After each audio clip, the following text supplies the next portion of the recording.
que hicimos un sacrificio, una planificación desde el año pasado para esto y que quedara hasta ahí simplemente porque unos árbitros malintencionados simplemente con un lapicero dañaran un proyecto que llevaba más de un año, y no solamente era eso, sino los sueños de muchos muchachos que lucharon para salir adelante. Por un mal informe,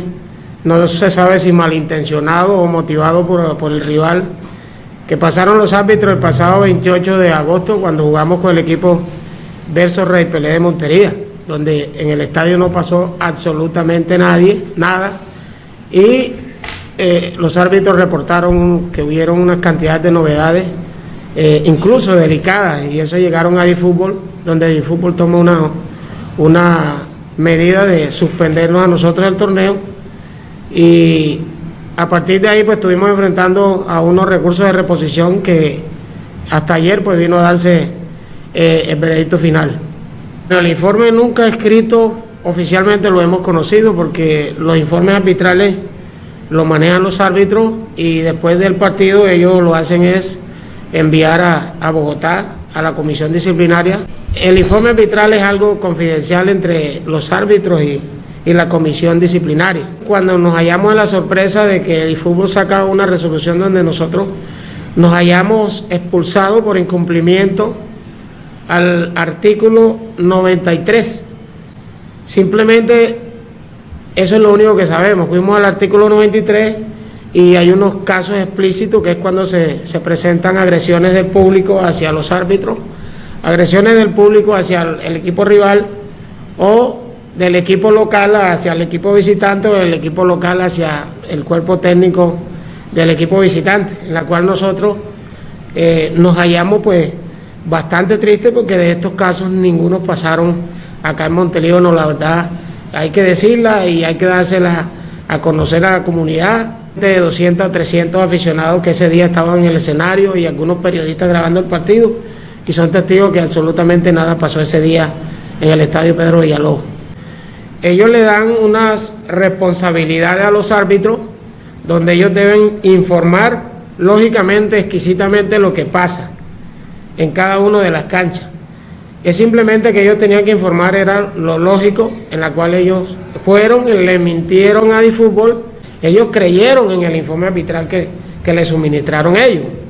y en ese momento ellos proceden a mandar la resolución de suspensión, pero no verificaron si el hecho era verídico. A nosotros tan pronto nos notificaron de la resolución donde nos suspendía el torneo, nosotros hicimos un recurso de reposición, acompañado de un informe que nos dio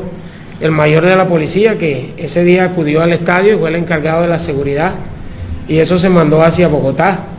donde a los 8 días nos manifiestan que la demanda no prospera, y quiere decir es que para proceder a la revisión del caso hay que tener consignado la suma de 3 salarios mínimos mensuales vigentes,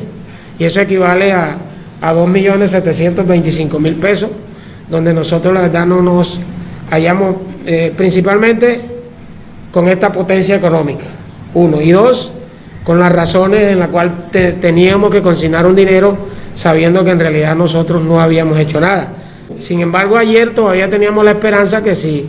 igual no había llegado la resolución, nosotros ayer, como salía la programación de la siguiente fase, estábamos esperanzados que íbamos a aparecer ahí en la programación, porque fuimos un equipo que, a pesar de que apenas nos dejaron jugar la fecha 16 de 18, nos quedaron 2 partidos sin jugar, se los dieron como ganados a Cereté y a Sagún, que eran los últimos rivales. Nosotros aún así quedamos en la tercera posición del grupo. Nosotros quedamos clasificados a pesar de no jugar los 2 partidos últimos, y por eso era que teníamos la moral, la fe, el entusiasmo que podía darnos la oportunidad de que saliéramos en la programación, donde todo fue a lo contrario, y ahí fue donde vino la total desilusión de todo un grupo, de toda una afición. Los árbitros vienen de Montería, el equipo rival es de Montería, está al borde de quedar por fuera de la clasificación. Entonces lo más probable es que haya un informe malintencionado que nos perjudica a nosotros y beneficia a su equipo de su municipio, y no solamente dejan mal parado a nuestra institución como Alianza Azul, sino es al municipio, porque están hablando de unos hechos tan delicados y dejando aún por debajo la autoridad, porque es que la autoridad es la encargada de la seguridad y está manifestando a que no hubo nada. Pero eso se lo está diciendo a la DIFútbol,